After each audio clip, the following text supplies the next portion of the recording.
Good morning, good afternoon, and good evening to everyone joining us from around the world for our 2 days of seminar programming. My name is Carol White, and I am the President and Executive Director here at the Corning Museum of Glass in Corning, New York. It is my pleasure to welcome each of you to the museum's 61st Annual Seminar on Glass, a source of immense institutional pride as we celebrate the legacy of more than 6 decades of scholarly presentation in this unique forum. I begin my remarks with the acknowledgement that the Corning Museum of Glass is located upon the unceded seized territory of the Haudenosaunee Confederacy, of which the Onondaga, the Seneca Nation, and the Gayugokono, the Cayuga Nation, are a part. The Haudenosaunee Confederacy precedes the establishment of the museum, New York State, and the United States of America. The museum acknowledges the oppressive history inflicted upon and the continued dispossession of the Haudenosaunee people. We honor their ongoing connection to these lands and waters. We ask all who hear this acknowledgement to consider the many legacies of violence, displacement, migration, and settlement that connect us all. Today, we embark upon a robust and lively set of presentations centering on Roman glass production, the archaeological site of Jalame, and the special exhibition, Dig Deeper, Discovering an Ancient Glass Workshop, from which we will learn and discuss over the next 2 days. We are especially grateful to have this opportunity to come together as a glass community after tragic events in Israel and Gaza caused us to postpone the program originally scheduled for October. We continue to hold all those affected in our hearts and hope for an end to the ongoing cycles of violence and a better future for all. To that end, we ask everyone to keep this virtual platform a safe and welcoming space for all members of our communities. We ask that all participants and audience members for this year's seminar uphold values of mutual esteem, collegiality, dialogue, and respect. In alignment with our museum's equity statement, we acknowledge that tensions continue to be high around the political and cultural history of the region in which the Jalame site is located. For the next 2 days, we will set those differences aside to focus on the ancient history of the archaeological site, on glass workshops, and on archaeology. This significant convening of scholars from around the world will reflect on the ways our knowledge about Roman glass workshops has grown in the 6 decades since the groundbreaking excavations took place at Jalame in the 1960s by the museum and its partner, the University of Missouri at Columbia. As we embark on this learning journey together today, I would like to reflect on the singular institutional legacy that it represents, both for our museum and for the advancement of research and scholarship in glass. This pivotal moment provides an opportunity to look back on past work that the museum has undertaken. In this case, the excavations at Jalame, which did much to advance the world's understanding of Roman-era glassmaking and production. At this seminar, we celebrate the original collaborative initiative, but also share updated and new information that has been made possible by advances in technology and research, such as the analysis of the glass from the site. And by incorporating presentations by experts in adjacent fields of study, this well-planned seminar program beautifully demonstrates today's integrated approach to cross-disciplinary research. These are the kinds of opportunities that we love to share with our visitors at the Corning Museum of Glass as we advance our mission to inspire people to see glass in a new light. As we help guests learn about the processes of discovery like archaeology, we also help them understand that knowledge is constantly evolving. Our past investments continue to inform our forward direction, and important anniversaries and milestones, such as that of the Jalame dig, can provide a unique opportunity for reflection, planning, and renewed learning.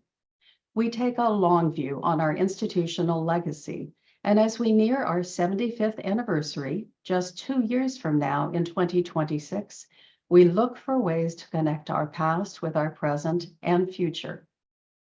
On January 7th, Dig Deeper, Discovering an Ancient Glass workshop closed to the public. Almost 100,000 museum visitors of all ages experienced life at an ancient glass workshop, learned about the Jalame excavations, saw material from the site alongside objects from nearby sites on loan from the Israeli Antiquities Authority, and even tried their hand at archaeological conservation by assembling a three-dimensional resin puzzle. This intergenerational exhibition and the accompanying comic-style publication introduced the Jalame workshop to a new generation of future glass specialists. If you haven't gotten your copy of the comic yet, it is still available for order through our shop's website. Catherine Larson and Kathy Fredrickson will share more about the Dig Deeper exhibition in a moment. And tomorrow at 2:00 p.m. Eastern Time, we will feature a pre-recorded tour of the now closed exhibition by curator Catherine Larson.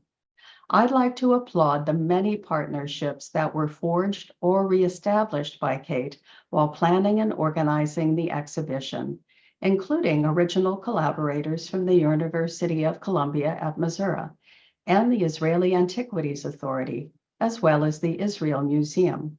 We are grateful for their contributions as we celebrated this important work anew, in addition to other exhibition supporters, Kate, and our internal teams. Now I will share a brief preview of the next 2 days of seminar programming. Our program features 2 illustrious keynote speakers.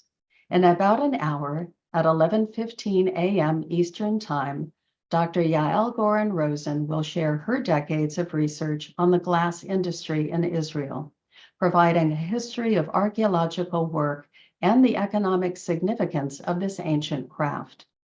For our second keynote lecture tomorrow at 11:15 a.m. Eastern Time, Dr. Alison Mickle will present her award-winning research on archaeological labor, focused on local workers who conduct much of the physical work of excavation under the supervision of Western archaeologists. Beyond the keynotes, we have a variety of papers and panel discussions on ancient glassmaking and its relevance today. This afternoon's papers will look at the specific legacy of the Jalame excavations and what has been learned in the 60 years since the excavations took place. Tomorrow morning, we will hear about how ethnographic study of glassmakers may or may not help us understand glass production in the past.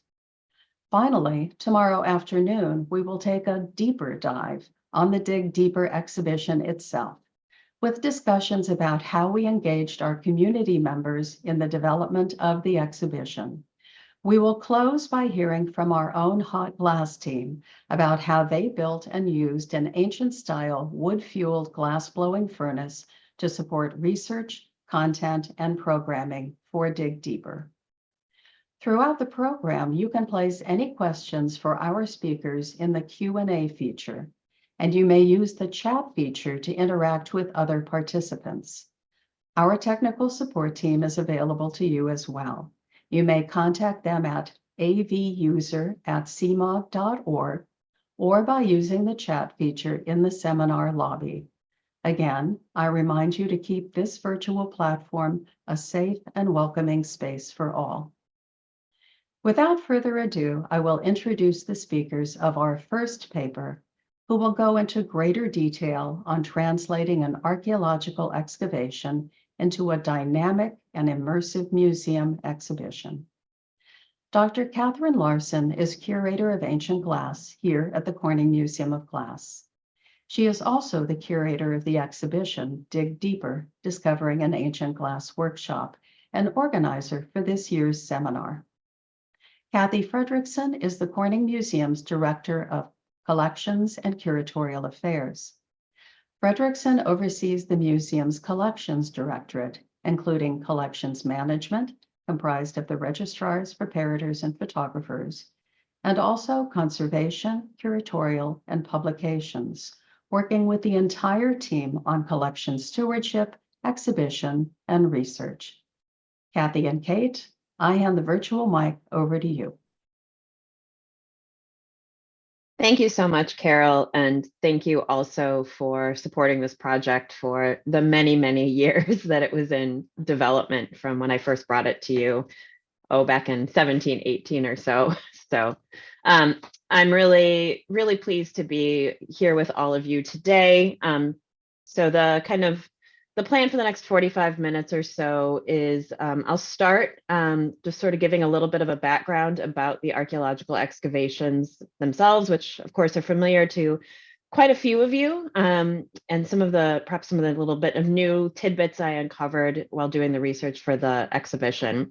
And then we'll talk about how we translated that excavation into an exhibition, as we discussed. So, and there'll be a little bit of previews of other papers over the next couple of days too. So I began working, if we can pull up the slides again, that'd be great.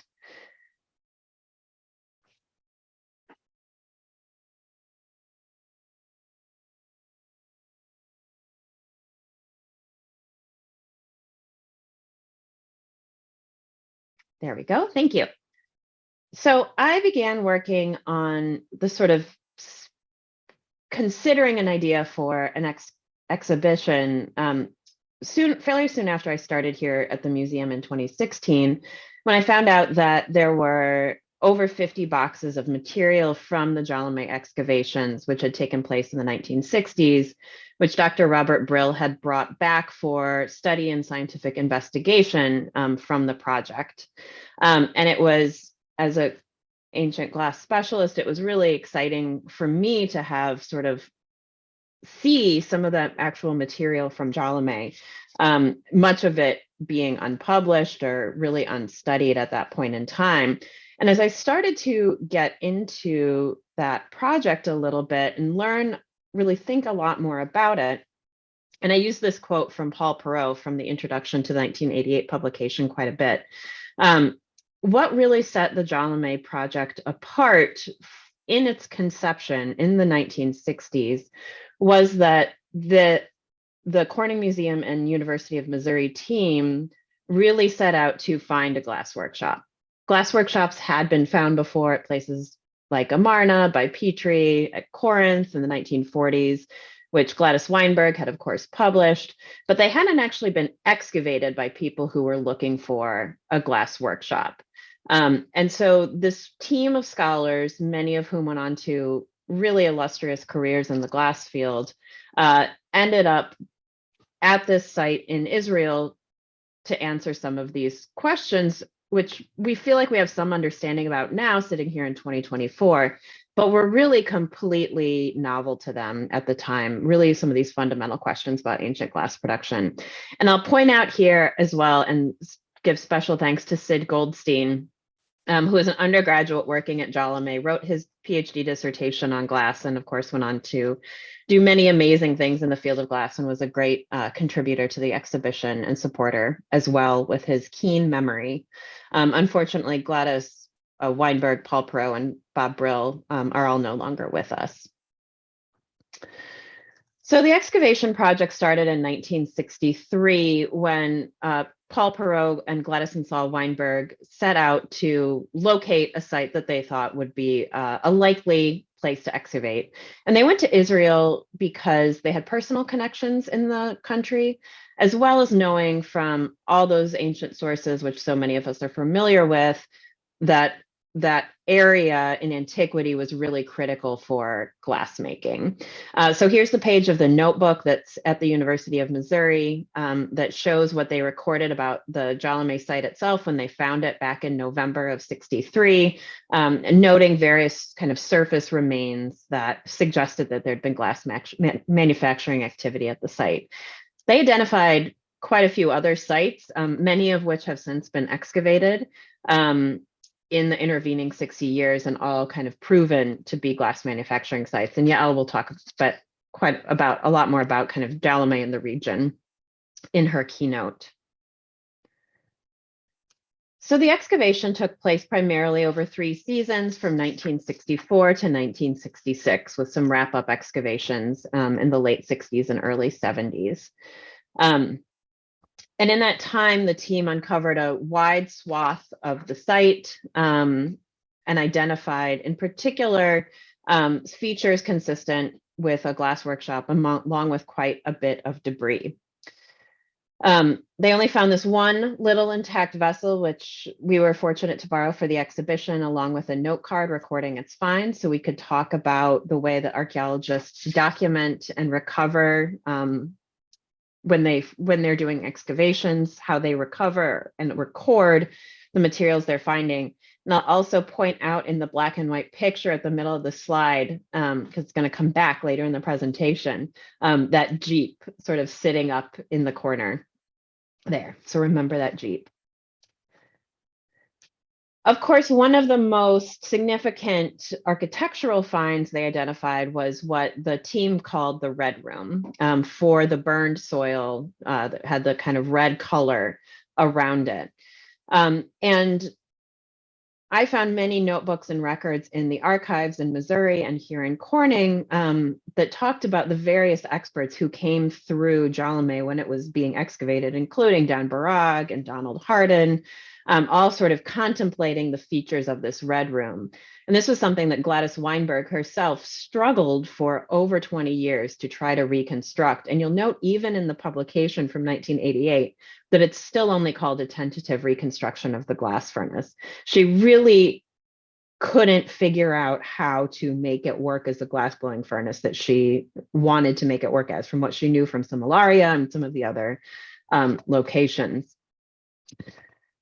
Now, thanks to Yael's research, and I believe she'll be talking more about this in her presentation, and the discovery of additional furnaces at the base of the Jalame Hill at el-Asafna, we now understand the red room to be a primary tank furnace. That is a glass furnace that was used for glass making from raw materials rather than a glass blowing furnace. And suddenly the architecture of it makes a lot more sense, that just sort of square plan without much else to drive it. And the other thing about the red room is that it was largely destroyed in the process of building the villa over the site in the 5th and 6th centuries. So their architectural remains from the original excavations are really not really very clear. And we've really had to look at other sites to understand what was going on at Jalame in this way. We still don't know where the glass blowing furnace was at the site, but we do know that glass blowing must have taken place there because of the large number of materials and finds that indicate glass blowing in the vicinity. Most significantly among these being the thousands, if not tens of thousands of moils and other types of debris that were found at the site. One of the, I love when you're doing archival research and looking through all these papers, and there's a wonderful set of correspondence between Gladys Weinberg and Jennifer Price here in Corning, as they're trying to puzzle out some of these mysteries of these objects they're finding. And I came across this letter that indicates that Gladys, even at this point in time in 1978, was still struggling to figure out what all these little round things were. She knew they were connected to glass blowing, but she hadn't yet to identify them. But Jennifer Price had done so in her study of the glass from Merida, Spain, which was published earlier in that decade. And I love this just sort of illustration of these scholarly minds sort of pondering together, thinking together about these mysteries and what are they finding and how it's being identified. And again, some of the things that we really take for granted today and what we know when we're understanding archaeological material from glass workshops that were really, pardon the pun, groundbreaking at the time that the Jalame project was taking place. So the Jalame publication of 1988 was really the first to fully identify a wider range of glass-blowing debris, including moils, and was really this ancestral publication to things like Angela Wardle's study of the Basinghall Glass Workshop in London. Other key features that were pulled out in that publication for the first time are things like the lack of shears used in ancient glass blowing. As you can see here from the 1988 report, a conscientious search through all the glass fragments found disclosed none showing marks of shears, which again is something that our glass workers often struggle with today. As you'll hear tomorrow afternoon when they're talking about, when our glass blowers here in Corning are talking about working in ancient ways and with ancient techniques, the lack of shears was one of the big things that they had to get used to. Instead, using this technique of casting off. And here's a still of a video of Mark Taylor making a blown bottle and using that kind of pulling technique to create the handle. And of course, from Jalame, and we included these in the exhibition, there are countless numbers of these little threads and trails, which are in part generated through this casting off technique. Another key discovery from the excavation was the composition of glass. Brill's documentation of the composition was really the first to illustrate, to test the hypothesis that was supposed from literary sources that Belus River sand and Wadi natron were used in glassmaking at this point in time. And Brill even went so far as to suggest a ratio of the sand to natron based on what his study had been. Excuse me. Today, this is sort of one of the truisms of Roman glass that many of us will rattle off, that it's made from Belus sand and natron from Wadi Natrun. But again, why the Jalame excavations were so important, because they were the first ones to really document this. And this afternoon, Anne Freestone and Gree Barford will talk about kind of the continuation of this study and what else we can learn from Jalame glass composition. So look forward to that. So there's no denying that the excavation and the book that was published 20 years later are a monumental achievement in the study of historical glass, as you'll see noted here by Marianne Stern in her review of the book. So as a young curator and archaeologist coming to the museum in 2016, 2017, this is why I was really excited to really have the opportunity to look more closely at the finds and look beyond what had been published in this volume and see if there were still things that we could learn from Jalame. And I should also mention one of those things that was really under consideration is the revised phasing of parts of the site, which was published by Kathleen Sain and Jody Magnus in 2005. Kathleen's also going to be talking about this research a little bit this afternoon. But what they did was, just in summary, was looked at those fine wares, ceramics from the site, and we're really able to isolate the villa phase that had been missed in the 1988 publication, looking at the later phase of occupation on the site of that villa that was built over the glass factory, and being able to look more closely at it and also illustrate why the glass factory was so mixed up, why the red room was so hard to interpret and so on, because it was really underneath this villa.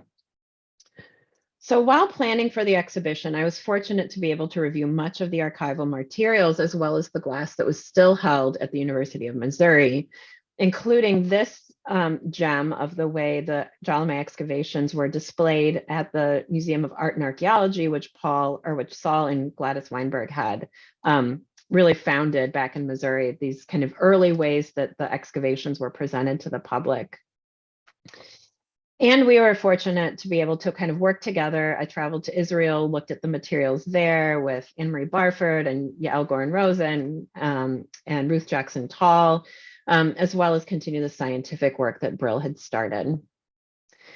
And as Carol mentioned, the comic publication, which really became one of our great sources of inspiration for the exhibition as well, in which I collaborated with John Swager, who is a UK-based archaeological illustrator, to sort of update the story of the Jalame excavations for a new audience.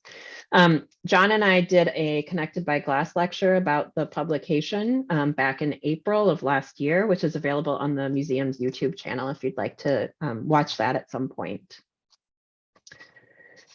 So as the time came to translate this research into an exhibition, I found myself returning repeatedly to those questions that Paul Perot had posed in the introduction to the volume, as well as the things that our visitors ask all the time. These really foundational questions about how do we understand the ancient glassblowing, and not just sort of the things that we know, right? Like kinds of fuel that were used, what tools they had, but also how do we actually understand that? How does the archaeological process work? What are the ways that we understand the past in different ways, and why does that information change over time? So with that, I'll hand it over to Kathy to talk about the ways we turn this all into an exhibition. Thank you, Kate, and welcome, everyone. I joined the museum as Director of Collections and Curatorial Affairs in September 2022, just as the Dig Deeper project was moving into its implementation phase. Like many of you, I had some time during the pandemic to reflect on the future of museums, of my work, and I've spent years working in and for museums, and I really wanted to move to a museum that was a real center for community, for dialogue, that was a welcoming place that attracted people of all sorts, not just your typical museum goer. And I chose to join the Corning Museum because it has this unique status. It's a center of scholarship with an encyclopedic collection of glass and a major research library, but it's also an attraction where people come to learn glass arts in our studio from the world's top artists and to see glass being made in our hot glass amphitheater. And even though we're in a very small town in upstate New York with a population of about 12,000, in 2023, we welcomed almost 300,000 visitors to the museum.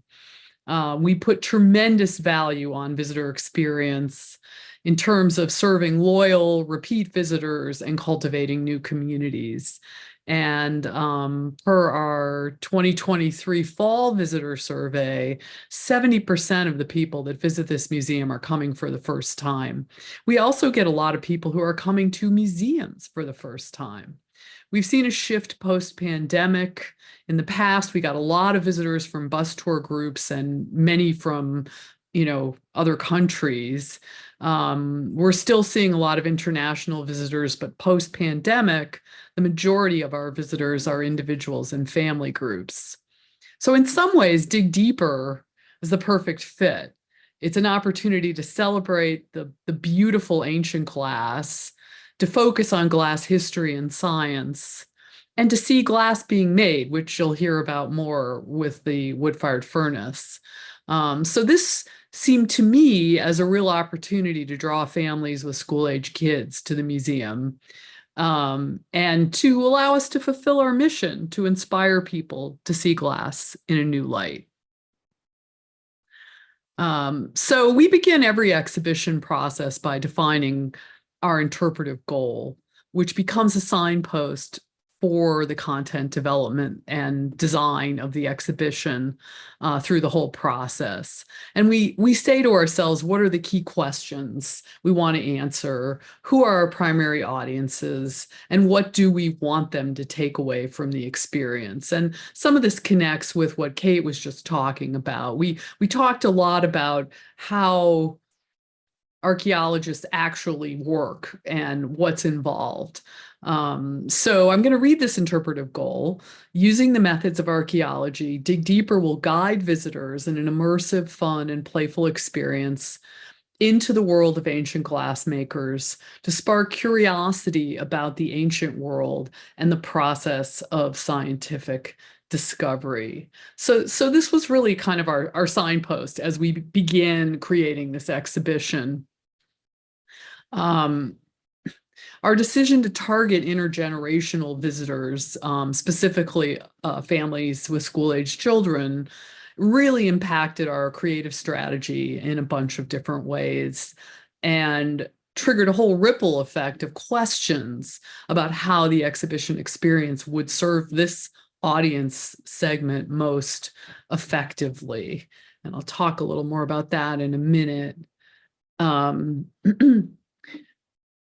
We understood that we were dealing with a politically sensitive region, and we formed an advisory group of local multi-faith leaders to help advise us. And you'll hear more about that specific process later in seminar, where there'll be a panel discussion with Kate and our director of interpretation and the consultant that we worked with, Dialogic Consulting. And this group was really invaluable, provided feedback on materials, and just helped us to understand the sorts of questions we needed to be aware of going into this. So getting back to me coming on board in September of 2022 and getting the brief on this exhibition, I remember thinking, it's a bunch of fragments of glass. How is this going to work? That was a big challenge that we grappled with, was how do we bring these fragments and, a few small vessels to life for our visitor. And so we did a lot of brainstorming, and some of the solutions that we came up with were making the whole exhibition experience highly participatory, dividing it into place-specific zones, and really working through placemaking and role-playing to bring the story to life. We wanted it to be playful, but not like a children's museum, not too childlike. And we understood the need to offer space for tired parents to sit and ways for kids to learn through play.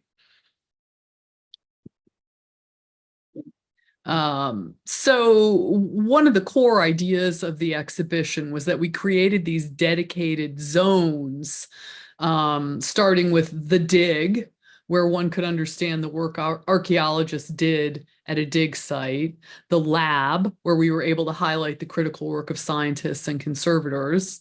My favorite detail was that we provided little lab coats for our little visitors, but then we saw that adults were trying to put on the little lab coats, so we had to get some adult-sized lab coats for our adult visitors as well.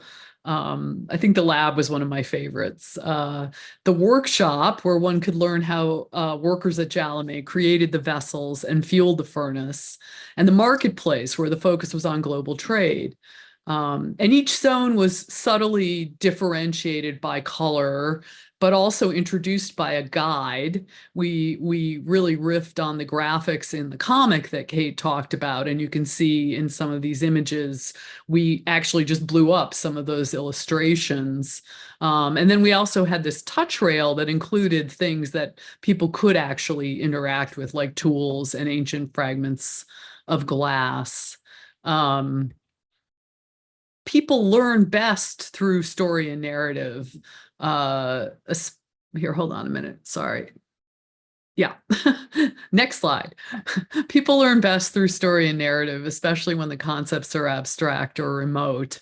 We humanize the exhibition by anchoring each section with the voice of a real person from the project, both past and present. So Gladys Weinberg, Robert Brill, Dominique Labino, as well as some of the folks you will hear over the course of today's seminar, curator Kate Larson, Yale Goran Rosen, our keynote speaker coming up later this morning, Astrid Van Giffen, who's a conservator here, and Eric Meek, who's a glass blower. So all those people were your guides along the way as you went through this project.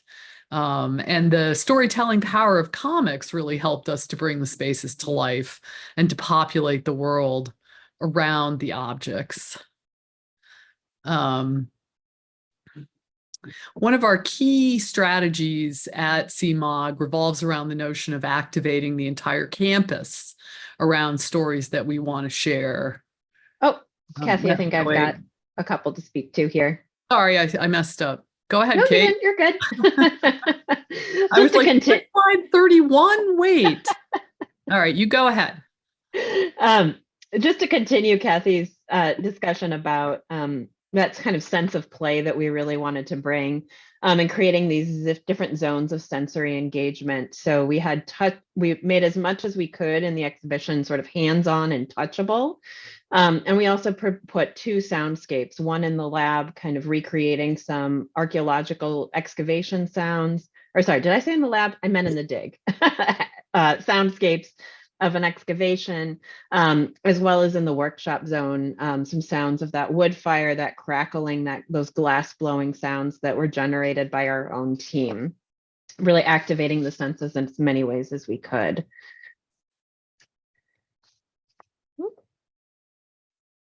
There we go. Another really special thing we were able to do in this exhibition is that our really talented digital team was able to create a custom gamified experience that was inspired by the comic and by the exhibition. And essentially it's structured as a sort of make your own adventure novel for any of the 80s, 90s children out there who remember those.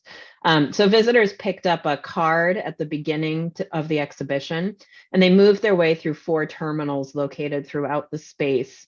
At the first zone, they found their object. They had to move through, excavate using different tools, record their object, and then sort of take their card around to these different stations and talk to a scientist, talk to a conservator, talk to a glass blower to try to learn about their object, sort of emulating that sense of archaeological work as a collaborative endeavor in which all these people come together and contribute different sorts of expertise to understanding the material.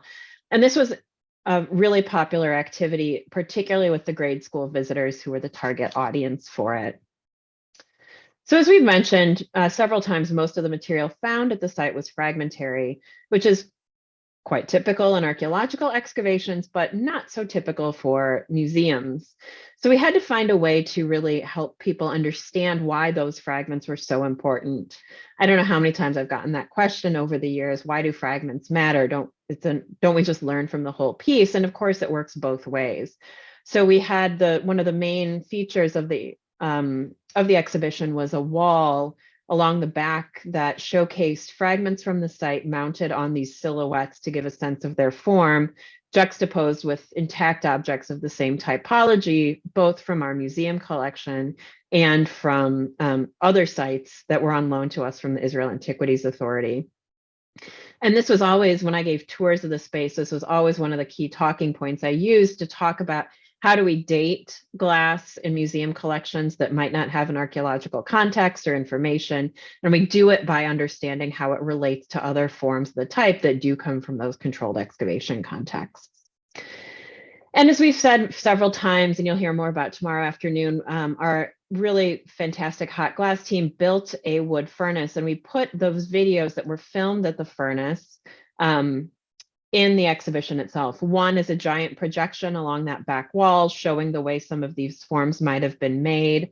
And then if I'm not able to get the video playing, so if somebody in the tech booth can play the video, please. Thank you.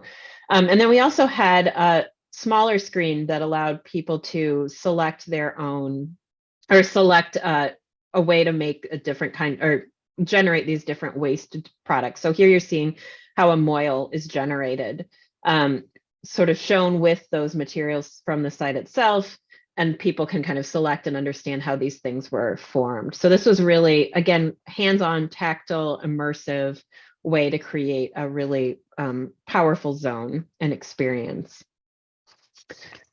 And finally, in that marketplace zone that Kathy mentioned briefly, which was designed to really focus on what happens to the glass after it leaves Jalame, both in antiquity and today. And the highlights of this zone were a burial assemblage of glass vessels, as well as gold and silver jewelry from the site of Herfesh, which were on loan to us from the IAA, thinking about where glass ends up in antiquity, often in these tomb groups. And we also talked about the modern market for ancient glass objects through this set of vessels designed by Palestinian artist and designer Dima Srouji, which you see on the left and of the slide is also on the left of the picture of the installation itself. So this series that was designed by Dima and made by the Twam family, who are a family of glassblowers who are based in Jaba in the West Bank, are replicas of ancient forms of replicas of ancient forms that are typical in these burial assemblages in particular from late antiquity. And their sort of translucence, transparency gives them this sort of like ephemeral, wavering, not entirely present, ghostly presence. And they're really a commentary on the displacement of glass and other archaeological materials from their place of origin into museums like Corning.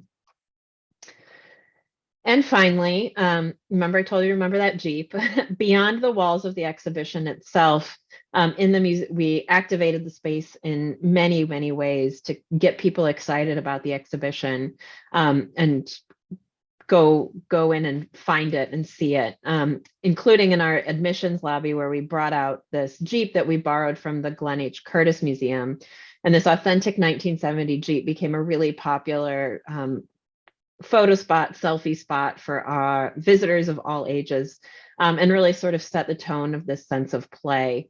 And we really took as inspiration that initial 1963 exploration of the sites that Paul and Gladys and Saul undertook. Kathy?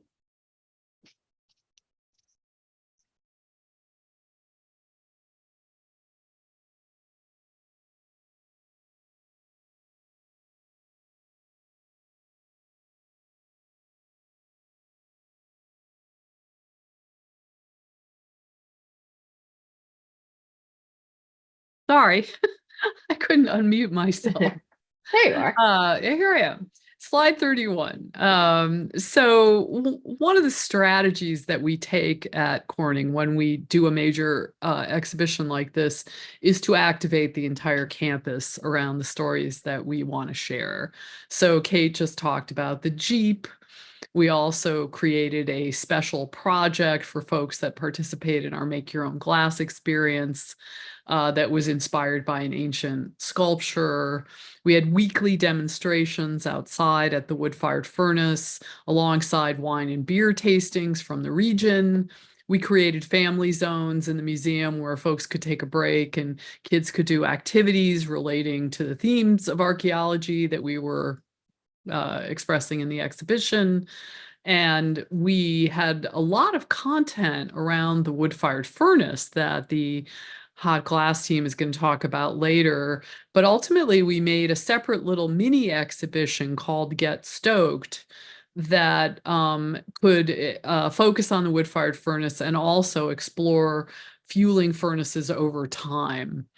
And this allowed us to focus on the history of wood fuel, but also sustainable futures for fuel, some of which we're working on here at Corning, including using solar power and to fuel our furnaces.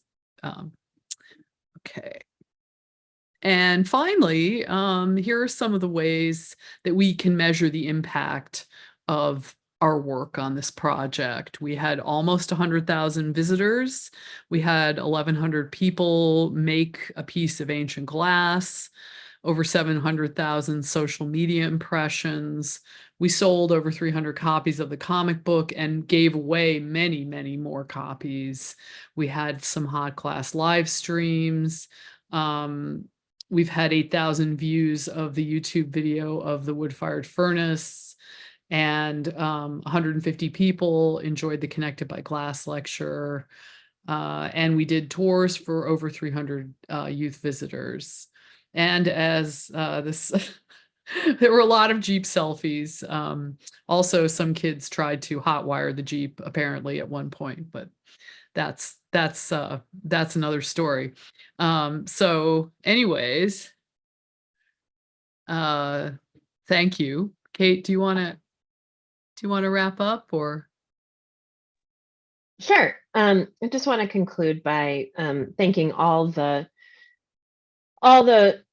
intellectual contributors, many of whom you will hear from over the course of the next 2 days, as well as our really fabulous lenders, the Israel Antiquities Authority, the Israel Museum in Jerusalem, and the Museum of Art and Archaeology at the University of Missouri, who, without whom the exhibition just would not have been possible, and express our appreciation to them and to all of you for being with us today. And we've got about 10 minutes available for, if folks have questions, feel free to put them in the Q&A or in the webinar chat. I was actually in the middle, I was going to put in the chat the link to the YouTube playlist with all the wood-fired furnace videos, which I found to be a really great resource, and hope that many of you here today will as well. So if there are questions, Kathy and I would be happy to address them. We'll give folks a minute, find those buttons.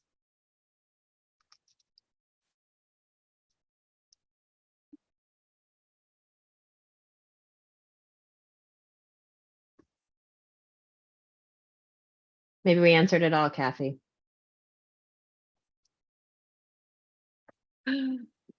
I guess so.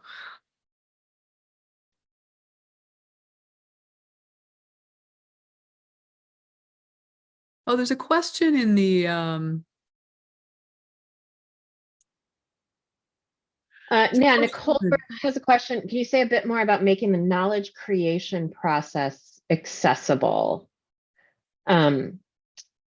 So what I think Nicole, you might mean by this is kind of thinking about like, how do we know what we know? Like more about that. You know, we were really, yes, okay, good, thank you. I think it was just really being transparent about the people behind the research, as well as, you know, we showed what scientific analysis looks like. We talked really explicitly about that. One of the digital creation or the digital game experiences allowed people to sort of compare graphs and charts to match composition. I'm trying to think of other examples of ways that we surfaced. Obviously, the fragments and whole objects sort of comparison to look at, you know, kind of what we learn from studying both angles of that. Kathy, can you think of other examples? Maybe in the lab, you know, we had a display on how we understand colored glass, and we had a display on how glass is made, and sort of the very simple breakdown of the process. Those are the ones that come to my mind. Yeah. Well, and we talked a lot about how archaeology works. We talked about stratigraphy. We talked about, you know, dating and phasing in very sort of general ways. And also about sort of experimental archaeology we didn't call it that, right? That's not a term that most people, most visitors might be familiar with, but this whole process of kind of recreating pieces. Kate, I see a couple other questions. What Carol Bostelman is saying, what research are you doing on the glass discovered in your collection?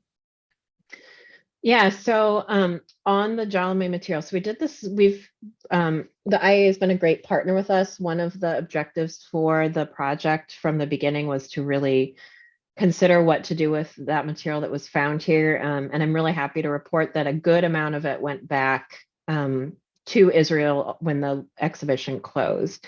So we were able to send it back in partnership with our IAA colleagues so that they can have it logged and documented with the rest of the material from the site. And they were wonderful partners and were able to keep some of it here for ongoing display purpose and education purposes for our visitors. And we also, before that happened, I did some kind of documentation of all the glass waste found at the site. I published that paper in the AHV volume that came out. Maybe it's not out yet. I guess it's not out yet. It's the Portugal proceeding. So that will be coming out at some point. So yeah, the work certainly continues. And you'll hear a little bit more about the scientific research that we did later this afternoon. A couple more, Kate. At what stage is the dig site now? Can it be visited by the public? No, it's closed to the public. It was not, there weren't really very interesting, of all the sites in Israel, amazing sites in the country, there wasn't enough there to be considered sort of worth creating a tourist site around. So it's closed off. You can't visit it today. I've never even been there, for example. Were there any links made between this temporary Jalame exhibition and the permanent ancient glass galleries, either signage or something else? Yeah, if anybody who's been to Corning or saw the exhibition was actually immediately next to the ancient glass galleries. That's where a temporary exhibition space was. So we were able to benefit from that, that implicit discourse.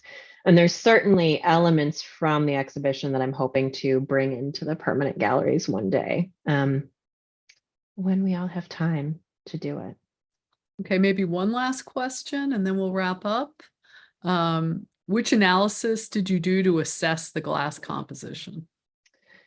I'm going to hold that question for Yael or for Ian and Gree this afternoon. They'll talk a lot more about it. I think we're all set then. Okay, thank you, everyone. With that, we will take a little bit of a break. So go take your bio break, get a snack, get another cup of coffee, and we'll be back at 11:15 Eastern time, which is about 20 minutes from now, with Yael Goren-Rosen's keynote. Thank you, everyone.